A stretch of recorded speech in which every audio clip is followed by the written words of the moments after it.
സ്വാഗതം. കാണാത്തതും കേൾക്കാത്തതും. വീണ്ടും ഒരു പിതാവും മാതാവും കൂടി സങ്കടപ്പെടുന്നു. ഡൽഹിയിലെ ഷഹീൻ ബാഗിൽ മകൻ രാജ്യദ്രോഹം ചെയ്തോ എന്ന് പിതാവ് പിന്നെയും പറയുന്നു. മോനെ ആരോ കൊണ്ടുപോയതാ, അവൻ തനിയെ പോകില്ല. എലത്തൂർ ട്രെയിൻ തീവെപ്പ് കേസിലെ പ്രതി ഷാരൂഖ് സൈഫിനെ ജനിപ്പിച്ചവർ അങ്ങനെ സങ്കടപ്പെടുമ്പോൾ അതിൻ്റെ 1000 മടങ്ങ് സങ്കടപ്പെടുന്ന കുടുംബങ്ങളുണ്ട് ഇവിടെ.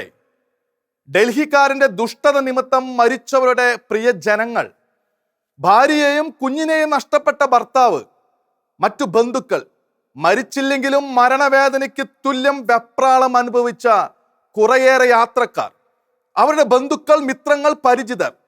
പിന്നെ ഇങ്ങനെയൊരു പൈശാചികതയുടെ നടുക്കത്തിലാണ്ട ദേശവും സംസ്ഥാനം മുഴുവനും. അവർ പറഞ്ഞത് ശരിയാകാതെ വയ്യ. മകന് തനിയെ ഇങ്ങു കേരളം വരെ വന്ന് തീവണ്ടിയിൽ തീ വെക്കാനുള്ള ഉൾവിളി ഉണ്ടാകില്ല. അയാൾ മൊഴി എങ്ങനെയൊക്കെയോ മാറ്റി പറഞ്ഞപ്പോഴും തനിയെ ചെയ്തു എന്ന് കരുതിയ ആരുമില്ല. ഇത് ഒരു ഷാരൂഖിന്റെ മാത്രം ദുഷ്ടതയും ഭീകരതയുമല്ല, ഒരു ഗണത്തിന്റെ മുഴുവൻ ഉള്ളിൽ ശിശിര നിദ്ര കൊള്ളുന്ന ഭീകരതയാണ്. തക്കത്തിനുണരാനും സംഹരിക്കാനും കാത്തിരിക്കുന്ന ഭീകരത. ഷാരൂഖിനെ ആ ഗണത്തിൽ ആരെങ്കിലും കൊണ്ടുപോയത് ചാക്കിൽ കെട്ടിയോ ബോധം കെടുത്തിയോ അല്ല. അവർ ചെലുത്തിയ സമ്മർദ്ദത്തിലോ പ്രേരണയിലോ വീണു കൊടുത്തതിൻ്റെ ഫലം. ആ വീഴ്ചയെയും വീണവനെയും പറ്റി മാതാപിതാക്കൾ ആദി കൊള്ളുന്നെങ്കിൽ ആരും പരിഹസിക്കില്ല. പക്ഷേ അതിഭീഷണമായ മറ്റൊരു കാര്യം ഓർമ്മിക്കണം. കേരളത്തിലെ നിരവധി മാതാപിതാക്കൾക്കും കേരളത്തിന് തന്നെയും പല മടങ്ങ് ആദി പിടിക്കാൻ വകയുണ്ട്. ഇവിടെയുമുണ്ട് തീവ്ര ആശയത്തിൽ മുങ്ങിത്തോർന്ന് തക്കം കാത്തിരിക്കുന്ന നിരവധി പേർ. ചെറുപ്പക്കാർ, മത തീവ്രാശയത്തിന്റെ പിടിയിൽപ്പെട്ടവർ, തീവ്രവാദത്തിന്റെ വരമ്പിലെത്തിയ അനേകരെയാണ് കേരളത്തിലെ പോലീസ് ഡീറാഡിക്കലൈസ് ചെയ്ത് രക്ഷപ്പെടുത്തിയത്. ആ രക്ഷാവലയ്ക്ക് പുറത്തു കഴിയുന്ന തീവ്രാശയക്കാർ ഇനിയും എത്രയെന്ന് ആർക്കും നിശ്ചയമില്ല. എലത്തൂരിലെ ദുഷ്ടതയെയും ഭീകരതയെയും മരിച്ചവരുടെ എണ്ണം മാത്രം നോക്കി ചെറുതാക്കാൻ കഴിയില്ല. വിദഗ്ധർ ഹരിച്ചും ഗുണിച്ചും നോക്കുന്നതിന് മുമ്പേ സാധാരണക്കാർ പോലും കുറിച്ചിരുന്നു, ഇത് തീവ്രവാദ ഭീകര പാതകം തന്നെയെന്ന്.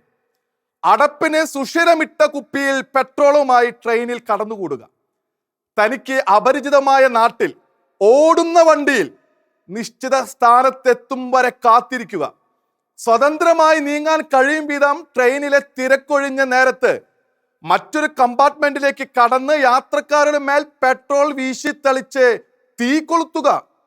ഇതൊക്കെ തനിച്ചോ ആസൂത്രിത തീരുമാനവും പ്രേരണയും കൂടാതെ നടക്കുന്ന കാര്യങ്ങളല്ലെന്ന് പറയേണ്ടതില്ല. പരിചയമോ വിരോധമോ ഇല്ലാത്ത, മുമ്പ് കണ്ടിട്ടും കൂടിയില്ലാത്ത ആളുകളെ ഇത്ര ഭയാനകമായി ആക്രമിക്കാൻ ഭീകരത ബാധയായി ഉറഞ്ഞ മനസ്സുകൾക്കല്ലാതെ എങ്ങനെ കഴിയും? വെറും ഭീകരതയല്ല, തീവ്ര ഭീകരവാദത്തിന്റെ പൈശാചികത.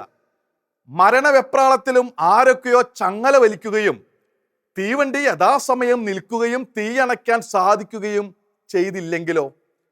അഷ്ടമുടിക്കായലിനെ മരണത്തടാകമാക്കിയ പെരുമൺ ദുരന്തവും തീവണ്ടിയെ പെരും ചിതയാക്കിയ ഗോദ്ര ദുരന്തവും ടാങ്കർ സ്ഫോടനവും എല്ലാം ഒന്നിച്ചു ചേരുന്ന ഭയാനകമായ രംഗമായി മാറിയേനെ. അങ്ങനെയൊരു ദുഷ്ടത കേരളത്തോട് ചെയ്യാൻ ഷഹീർ ബാഗുകാരൻ ഷാരൂഖിന് എന്തു കാരണം? തലമുണ്ടാക്കേണ്ട. കേരളത്തിൽ ഇത് ചെയ്യാൻ മടിക്കാത്തവരുണ്ട്, അല്ലെങ്കിൽ അതിന് തക്കം പാർക്കുന്നവർ. അവർ രാജ്യത്ത് എവിടെയും ഉണ്ടാകാം. മറ്റിടങ്ങളിലെ സാധ്യത പുതിയ കാര്യമല്ല. പക്ഷേ കേരളത്തിൽ ഇത്തരക്കാർ ഉണ്ടെന്നത് കൂടുതൽ ഭയപ്പെടുത്തുന്നു. അവർ കേരളീയർ മാത്രമല്ല, അവരുടെ പ്രേരണയിലോ അവരെ പ്രേരിപ്പിച്ചോ ഇവിടെ കൊടുംപാതകങ്ങൾ നടത്താൻ തയ്യാറുള്ളവർ ഡൽഹിയിലും രാജ്യത്തെ മറ്റേതൊക്കെയോ ഭാഗങ്ങളിലുമുണ്ട്. ആ പ്രേരണയും വിദ്വേഷവും മുഖ്യമായും പാകിസ്ഥാൻ ഇവിടേക്ക് കള്ളക്കടത്തു നടത്തുന്ന മത തീവ്രവാദ പ്രേരിതമായ ഭീകരത തന്നെ. ഷാരൂഖ് വന്നത് ചാവേറാകാനും ഒരുങ്ങിയാണോ, അതോ പാതകം നടത്തി രക്ഷപ്പെടാനോ? എന്തും ഊഹിക്കാം. ഗുജറാത്ത് വഴി പാകിസ്ഥാനിലേക്ക് കടക്കാനോ അജ്മീറിലെ ശക്തി കേന്ദ്രത്തിൽ സുരക്ഷ നേടാനോ ഒക്കെ ഈ ഗണത്തിൽപ്പെട്ടവർക്ക് കഴിഞ്ഞേക്കാം. ഷാരൂഖിന്റെ യാത്ര അത്രമേതോ ദിശയിലായിരുന്നു എന്ന് മാത്രം സമൂഹത്തിന് മനസ്സിലാകും.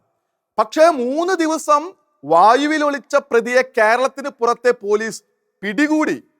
കേരള പോലീസിനെ കുറച്ചു കാണേണ്ട, അവർ 2 കുതിപ്പ് മുന്നിലെത്തിയാണ് ഡൽഹി തൊട്ടത്. എങ്കിലും അതിനിടയിലെ വിടവിലൂടെ കടന്നു കളഞ്ഞേനെ ഷാരൂഖ് സൈഫി എന്ന ഭീകര കൗശലം. കേരളത്തിലെ ഏതു രാഷ്ട്രീയ മുന്നണിയോ കക്ഷികളോ പൊതിഞ്ഞു പറഞ്ഞാലും യാഥാർത്ഥ്യം മറച്ചു വെക്കാനാവില്ല. ഇവിടെ തീവ്രവാദ പ്രേരിതമായ ഭീകരതയുടെ കരങ്ങൾ ഒളിഞ്ഞിരിപ്പുണ്ട്. ഏതു നിമിഷവും അവ ജനങ്ങളുടെ നേരെ തിരിയാം. അത് അംഗീകരിക്കാത്തത് ചില രാഷ്ട്രീയ നേതൃത്വങ്ങൾ മാത്രം. മതപ്രീണനത്തിന്റെ നേട്ടം ലക്ഷ്യമിട്ട് അവർ ഭീഷണമായ വസ്തുതയെ മൂടിപ്പിടിക്കുകയാണ്.